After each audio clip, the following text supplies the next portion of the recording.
Welcome to Quiet Psychology.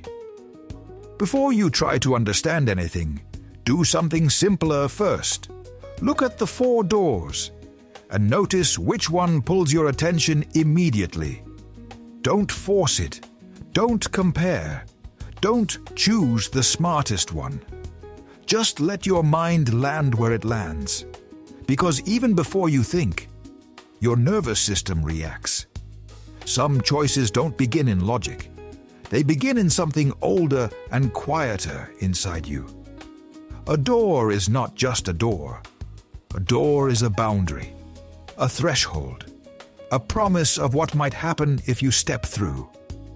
And the moment you look at 4 different thresholds, your mind starts telling you what it fears, what it wants, and what it avoids, often without words. This is not a test to label you. It's not a diagnosis. It's simply an invitation to observe yourself for a few calm minutes. So here is the only rule. Don't choose with your head. Don't interpret. Don't overthink. Just choose the door that wakes something up in you. It might be curiosity. It might be tension.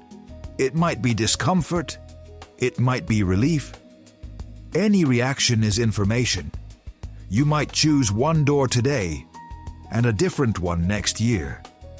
That doesn't mean you were wrong before. It means you're changing. If content like this helps you reflect in a quiet way, support Quiet Psychology with a like and subscribe. It's small, but it helps this channel grow. Now take one slow breath. Look again. Choose one door. 1, 2, 3, or 4. The one you chose is not random. And now, let's begin. If you chose door 1, the fear of vulnerability and the weight of the past. If you chose the first door, you may be someone who carries history, whether you talk about it or not. This door looks heavy, old, secured. It suggests a mind that learned at some point that openness can cost you something. Maybe you learned that trusting too quickly leads to disappointment. Maybe you learned that if you show the wrong emotion, you'll be judged. Maybe you learned that being strong was safer than being honest. So you adapted. You became the person who holds things in, the person who stays composed, the person who can survive. And that is real strength. People with this pattern often have a powerful sense of responsibility. They keep promises. They don't run when things get hard. They don't collapse easily. But the chain on the door tells a deeper story. Sometimes what protects you also imprisons you. You may notice that when someone gets close, a part of you tightens.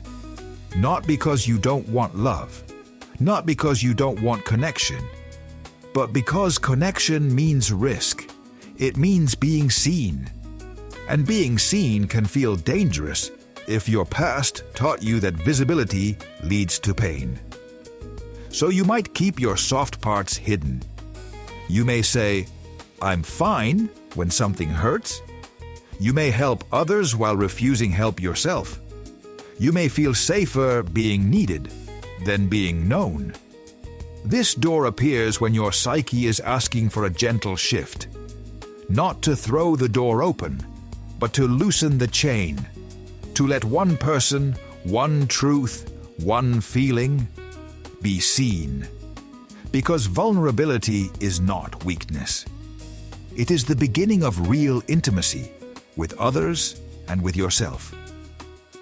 A question to reflect on. What are you still protecting yourself from? That is no longer happening?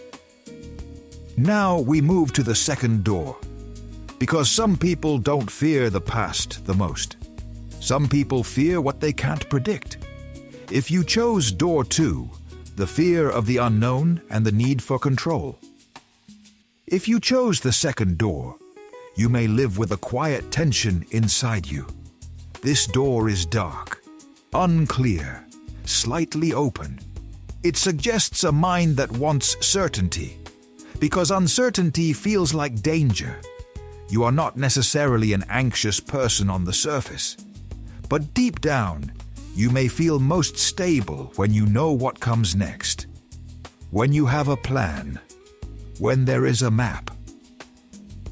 People drawn to this door are often intelligent, perceptive, and future-oriented. You notice risks quickly. You see patterns. You think ahead. That's why others may rely on you. But here is the shadow side. When you need clarity to feel safe, life becomes exhausting, because life is not always clear. There are moments when you cannot calculate the outcome, when you cannot guarantee the result, when you cannot make it make sense. And that is exactly when this door shows up. It symbolizes a threshold where your mind says, if I step forward, I might lose control. So you hesitate. You may delay decisions. You may overthink. You may keep researching, preparing, analyzing. Not because you're lazy, but because your nervous system is trying to avoid uncertainty. This door can also appear when your fear is not failure, but the feeling of being unprepared. The feeling of walking into something where you can't protect yourself with logic. The message of door 2 is not stop thinking. It's softer than that. Your mind is trying to keep you safe, but safety is not the same thing as growth. Sometimes the next step is not about being certain.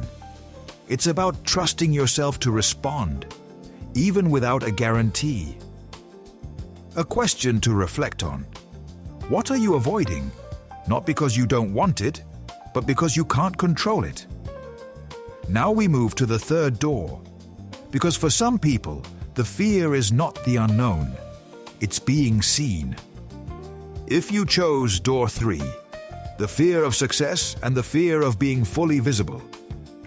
If you chose the third door, you may have a part of you that wants more. More expression, more recognition, more life. This door looks bright, attractive, almost inviting. But it's also a door that exposes you. Glass means visibility, and that matters. People drawn to this door often carry a quiet contradiction. They want to step forward, and they want to hide. Not because they are fake, because being seen changes everything. If you succeed, you become noticeable. If you speak, people react. If you become more, expectations rise. And somewhere in you, there may be a belief like, if people really see me, they can judge me. If I shine, I might disappoint them. If I grow, I might lose love. So you stay just under the surface. You may be talented, capable, even ambitious.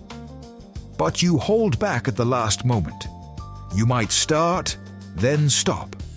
You might dream, then minimize it. You might create, then hide your work. Because the fear is not that you can't do it. The fear is what happens if you do.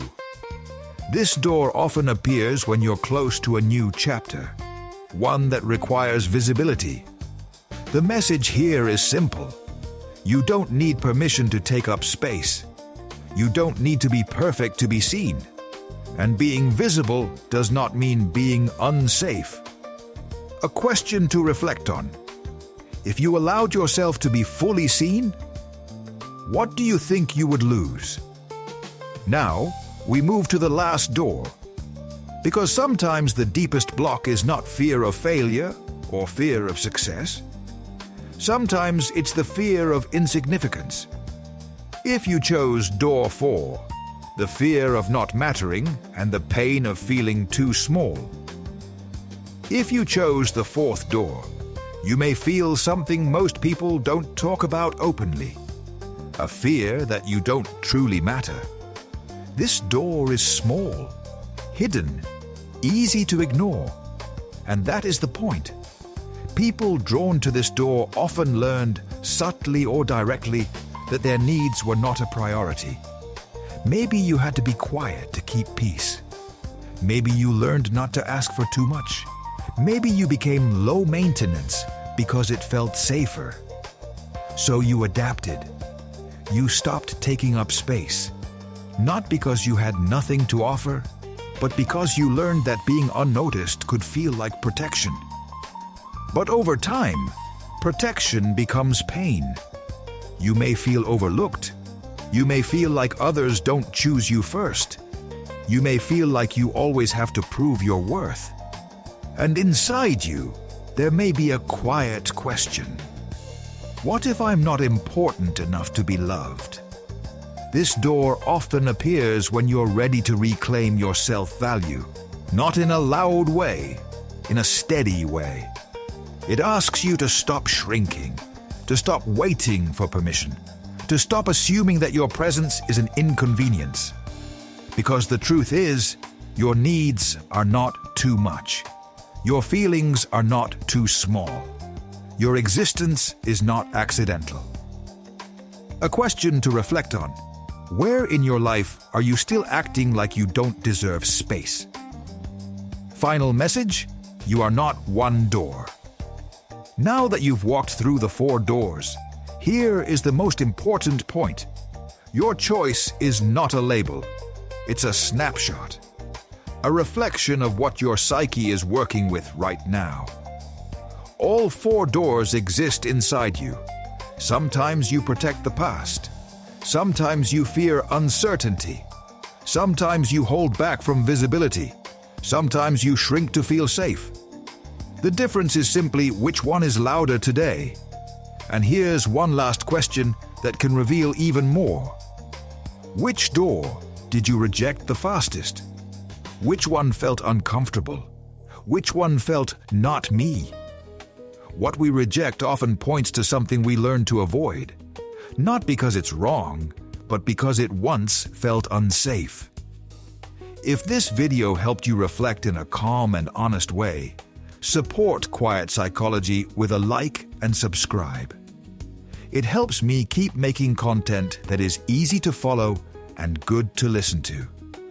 And before you go, remember, you are not one door. You are the part of you that can choose, and the part of you that can change.